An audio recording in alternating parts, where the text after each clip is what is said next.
You've probably noticed by now how homes are sitting longer on the market than ever before, and more price cuts on real estate than you've ever seen before. Almost 1,000 homes in Colorado Springs have been sitting on the market for 90 days or more. Even with price cuts and rates dropping, home buyers are still waiting to buy. Affordability is the #1 issue. If you are subscribed to my newsletter, you've already seen the stats for August of 2025, but in today's video, we're gonna go deeper in the Colorado Springs real estate market to see what's really happening. We will be going over 7 major indicators of the Colorado Springs market that I track that I think give the best pulse when it comes to analyzing the real estate market in a way that's easy to understand. I know there's a lot of other data to be considered and you can really get into the weeds with all of this. Sometimes I feel like that meme, but to prevent your brain from exploding, I'm just going to go over some of the basics. But just comment below if you have something else that you're curious about that you want to know more of, or maybe just a thought that you might have regarding the market. All right, so before we go there though, let's define a crash.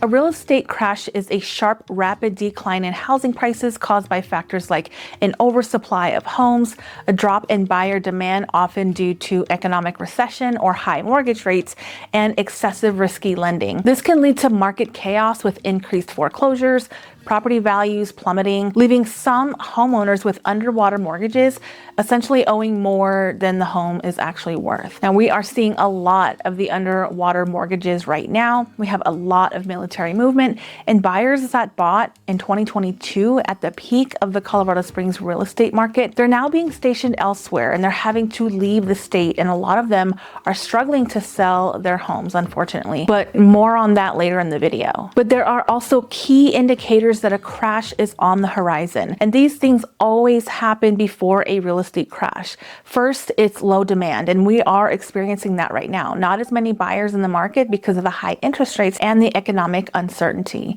You've got job losses that contribute to this. And if you haven't watched my last video, you have to watch that to learn more about what's going on in the Springs and our economy. But the second is an oversupply. We'll be looking at active listings later in the video to see where we are with how many homes are hitting the market. Overbuilding isn't really a thing anymore. Builders have learned the hard way back in 2008, so they've slowed building significantly. So they've been pretty cautious about how they're building homes now. Next, you'll have high mortgage rates, and some people think that the rates are just fine right now. My buyers are going under contract around 5.25 to 6.25%, give or take, depending on the loan type and the buyer's credit. But we've been having to do things like having the seller buy down interest rates or going new construction to get a better interest rate so that you're not wasting as much money in interest versus actually paying the principal of your property. Now, you can drop in the comments whether you think that that's high or not, the 5 to 6%. I personally don't think it's high. It can definitely be better, but higher rates make housing more expensive, which brings down the demand. The next thing is the risky lending practices, and lenders are pretty strict these days, almost too strict sometimes I feel, but underwriters are still assessing the risk for a borrower, and student loans can crush your debt to income ratios, even if they're deferred. A lot of lenders are not wanting to ignore those deferred loans like they have in the past, but sometimes it's often better to just start paying on those loans at a lower payment versus them having to count that 1% against your DTI. Now, the last cause is the housing bubble, where home prices just go haywire from events like massive migrations, like what happened during the pandemic and when Colorado legalized weed. When these things happen and there's a bubble, we see negative equity, more foreclosures, bank stress, which begins this trickle-down effect into other sectors. People stop shopping, they stop eating out, they don't go out on vacations, and then they stop buying homes. I recently got my nails done, and my tech was telling me about the industry across the city and how people just aren't going on vacation, so they're not coming in to get their nails done. A lot of the salons are really slow right now because people just aren't going out on the weekends like they used to, when they are spending money in the hospitality industries and the vacations and the hotels and all the things. Now, I also spoke to one of the project managers of a new construction company here in Colorado Springs, and they've laid off a ton of workers. In fact, some of the project managers are having to do more work than they have before. They've got a lot more tasks than before because they're laying off people and having the project managers do some of the work that the people that they laid off, the contractors and the people building the homes, and the fancy upgrades that the builder provided in the past to stay competitive with other builders in the area. You know, little things like additional water spigots and fancy irrigation systems, those are going away too, because a lot of these builders are having to cut back. So you can begin to see the strain on the real estate market. It's delicate, but there's also a huge opportunity, and I can share those with you at the end of the video on how you can maximize your opportunities. So let's take a look at the average sale price by property type. You've got single family homes at about $546,000, $660,000. And that is for last year, and then this is for this year. So we're kind of flat year over year, 546, 231, a little bit of a dip, but kind of the same. Same goes for patio homes. We've got 568,956 and then 561. So a little bit more of a dip there. And then you've got townhouses, about a 10 grand dip there. And then for condos, $4,000 dip there, give or take, which I thought was pretty interesting because condos are obviously the more affordable choice during this time. So those are kind of, I thought that they would be doing a lot worse. And then when you look at the average days to sell by property type, those days are going up a lot more. Single family, 39 to 44, not a huge jump, but patio homes, less desirable. Those are going to be a jump there. And then you've got townhouses, 10-day jump there, comparing last year, 2024, to this year, 2025. Condos are taking a lot longer, up to 71 days in Colorado Springs.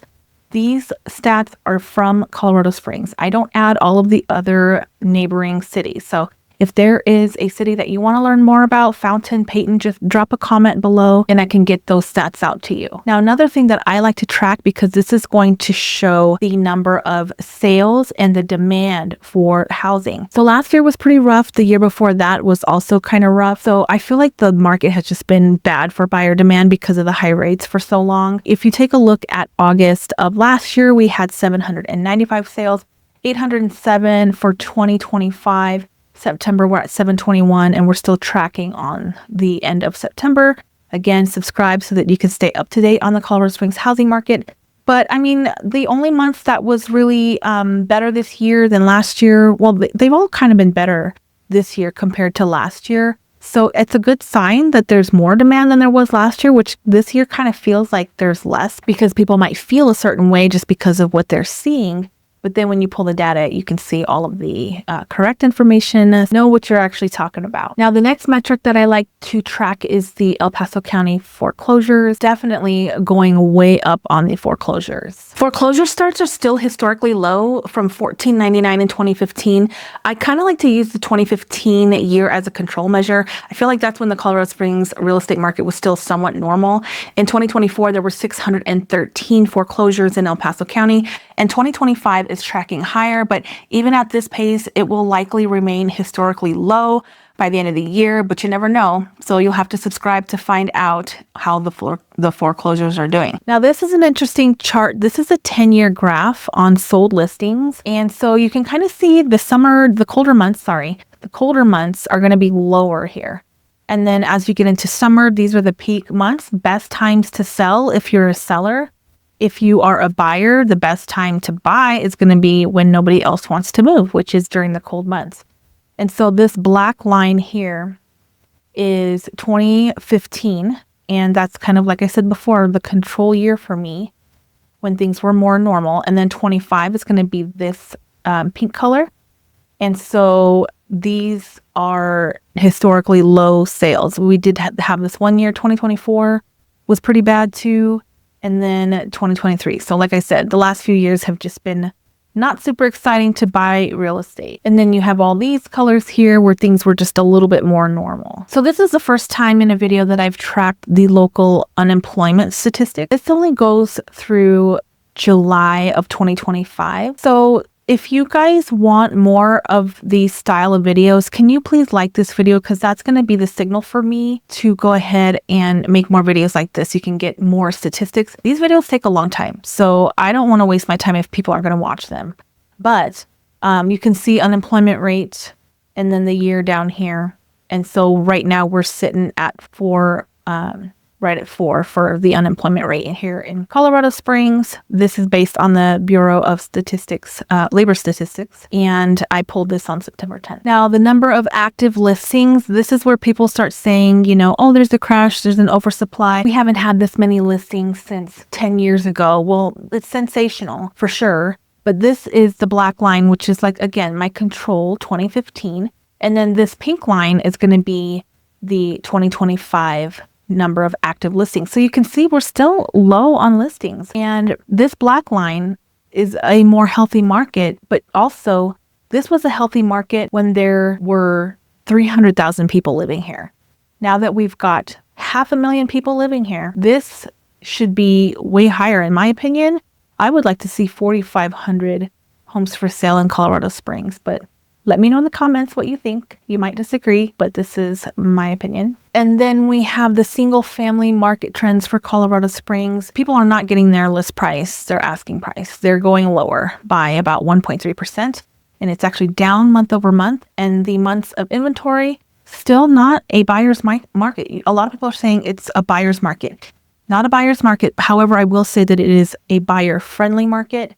And so you still have opportunity, but we are still writing offers that are getting beat out. We are writing offers in the 400 to 500K range, and it is very competitive. We're constantly losing out on deals still. And then our median sold price for just a basic average house is $475,000. And then the market trends for Colorado Springs for condos, townhouses, you're looking at a median of 321. 53 days on market for the condos. I know this number looks a little bit different. It's combining townhouses, apartments, and condos. So 5 months of inventory is closer to a balanced market, not getting full list ask price. So this is just saying list lower if you want to sell it in a decent amount of time. This chart shows the average 10-year sale price. I like to look at this because you are getting equity still. We're still growing over time, maybe not as fast as we were before, but it's still a good market to be in. And this is the number of single family permits. Again, if you like this style of video where I'm showing you a bunch of stats, please like this video. It'll give me an indication on whether we should continue doing new permits, job market, things like that.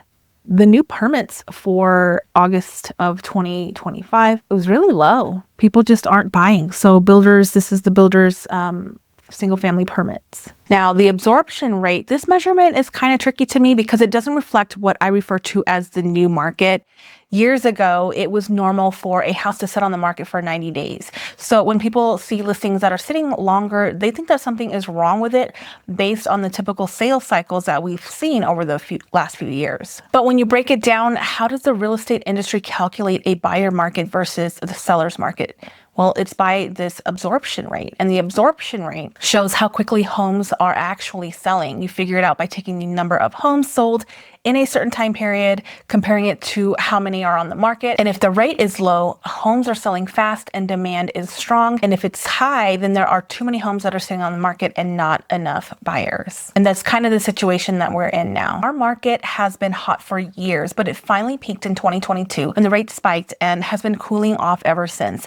Now, if you're military and you bought new construction, like I mentioned earlier in 2022, you're likely going to have a hard time and some challenges when you are selling your house in Colorado Springs. Or even harder to at least break even on it. Even a 1% dip in your home value could hurt since you have to pay real estate fees and other home selling fees like title insurance, HOA status letters, if those are required, and any closing costs that a buyer might ask for. It is a tough spot to be in. And I wish a lot more buyers understood assuming a loan on some of these properties. You save so much money on interest. It might look more expensive up front, but the seller has already paid off most of the interest on that beginning part of the loan. I think we're going to do a video with maybe a lender or something to kind of go into a deep dive on this, because I think people are missing out a lot on these assumable loans. Like, yes, you might have to put more down if the gap is big. Sometimes the gap is smaller, so it's a little bit more attainable. When you're looking long term, you're going to save tens of thousands of dollars,